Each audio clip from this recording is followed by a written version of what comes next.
ঢাকা বিশ্ববিদ্যালয়ের শিক্ষার্থী ও ছাত্রদল নেতা শাহরিয়ার আলম শাম্য হত্যার সুষ্ঠু বিচার সহ ৩ দফা দাবিতে শাহবাগ থানা ঘেরাও করেছে সাধারণ শিক্ষার্থীরা। বেলা 11:30 থেকে চলছে এই কর্মসূচি। হত্যাকাণ্ডে জড়িতদের দ্রুত গ্রেপ্তার ও ক্যাম্পাসের নিরাপত্তা নিশ্চিত করারও দাবি জানান আন্দোলনরত শিক্ষার্থীরা। মূল অভিযুক্তকে আইনের আওতায় আনা হচ্ছে না বলেও অভিযোগ করেন তারা। মঙ্গলবার রাত 12টার দিকে সোহরাওয়ার্দী উদ্যানের মুক্তমঞ্চের পাশে মোটরসাইকেলে যাওয়ার সময় অজ্ঞাত পরিচয় ব্যক্তির সাথে কথা কাটাকাটি হয় শাহরিয়ার আলম শাম্যের।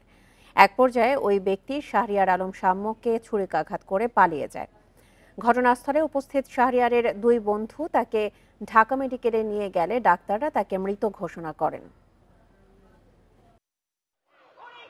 যিনি ছুরি দিয়ে স্টার্ট করেছে তাকে এখনো ধরা হয়নি। তো আমরা চাচ্ছি ওনাকে যাতে ওনাকে ধরা, ক্যাম্পাসে নিরাপদভাবে চলাফেরা করতে চাচ্ছি।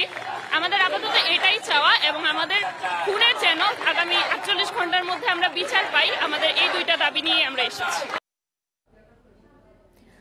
ঢাকা বিশ্ববিদ্যালয়ের শিক্ষার্থী ও ছাত্রদল নেতা শাহরিয়ার আলম শাম্য হত্যার সুষ্ঠু বিচার সহ 3 দফা দাবিতে শাহবাগ থানা ঘেরাও করেছে সাধারণ শিক্ষার্থীরা। এই নিয়ে আরো জানাতে সেখান থেকে যোগ দিচ্ছেন বুদ্ধদেব কুণ্ডু। বুদ্ধদেব, শাম্য হত্যার ঘটনায় শাহবাগ থানা ঘেরাও করেছেন সাধারণ শিক্ষার্থীরা, তাদের যে 3 দফা দাবি রয়েছে সেগুলো কি কি?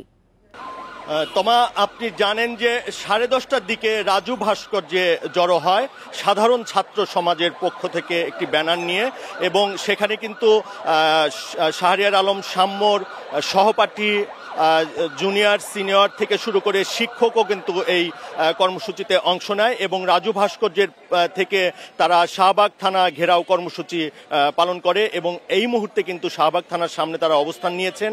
একটু আগে একটি প্রতিনিধি দল যেখানে শিক্ষক এবং শিক্ষার্থীরা ছিলেন তারা এখানে শাহবাগ থানায় গিয়েছিলেন, ঊর্ধ্বতনদের সাথে কথা বলেছেন এবং আমরা যতটুকু জানতে পেরেছি 24 ঘন্টা আলটিমেটাম দেওয়া হয়েছে।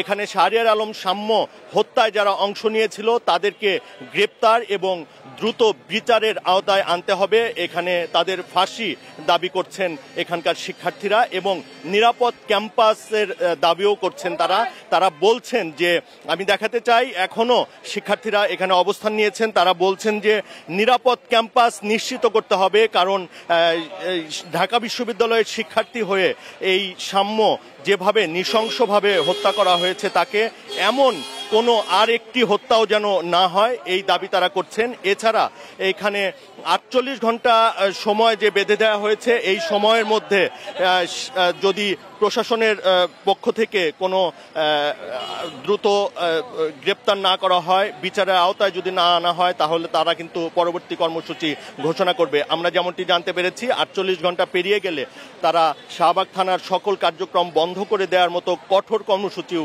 তারা করবেন বলে জানিয়েছেন এখানকার সাধারণ শিক্ষার্থীরা। আমরা কয়েকজনের সঙ্গে কথা বলেছি, তারা বলছেন যে এটি খুবই একটি হৃদয় বিদারক ঘটনা।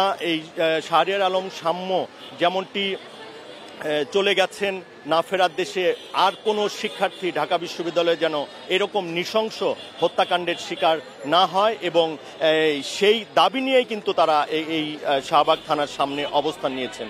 তমা, শাহবাগ এলাকা থেকে জানাছিলেন আমাদের সহকর্মী বুদ্ধদেব কুণ্ডু।